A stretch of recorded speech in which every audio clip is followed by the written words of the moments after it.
Hi, and welcome to the ProBalance PT channel. My name is Ada Wells. I'm a physical therapist and owner of ProBalance. And what I'd like to show you today is a way that you can get some mobility in through your hip joint using a yoga strap, and you can do this at home.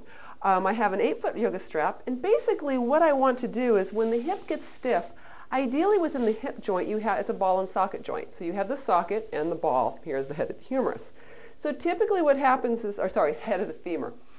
When you are moving the leg into flexion, what should happen is there should be a little bit of a glide of the ball in the socket, so the ball is gliding downwards, and that's an accessory motion that occurs within the joint.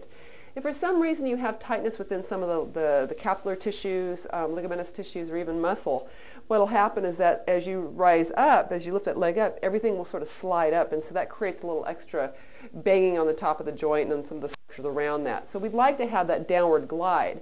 So this is a really easy way to do this, and physical therapists will do this manually. So once again, this is something that you may want to make sure that it's okay with your physical therapist, or talk to your doctor before you try this at home if you're not sure.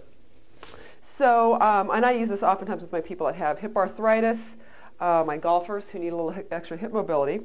So what I'm going to do is I've got this strap so that it's in a large loop so that it's easy for me to get my other foot through. If I'm going to mobilize my left hip, I'm going to step on this strap with my right foot, and I'm just going to carefully, I'm up against the wall so that I can use the wall for balance if I need to. And I'm going to place the strap so that it's really at the base of my hip. And sometimes I might put a washcloth for padding if that's a little bit sensitive. And then what I'm going to do is I'm going to take out some of the slack. Now, I want to really take out as much slack as I can, so what I'm going to do is I'm going to bend my other leg, so I'm going to go into a little squat, and I'm going to now pull out the slack.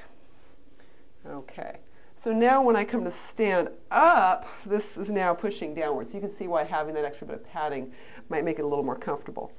So from here, all I'm going to do is I'm just going to lean forward and back. And as I'm doing this yoga strap is exerting a downward force onto the head of my femur so that I'm able to actually get that little inferior glide that I was trying to do earlier, but I couldn't, perhaps because I had some tightness.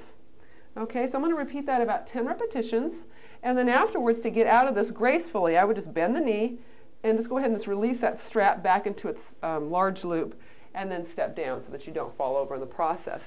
You should notice afterwards that the hip is a lot freer compared to the other side, and if it feels a lot freer than the other side, go ahead and do it on the side that feels a little bit stiff. So this is just a very easy way to mobilize the hip. Like I said, if you want to gain really range of motion in any direction, but particularly in flexion, this works great. All right, so until next time, we'll see you here at ProBalance.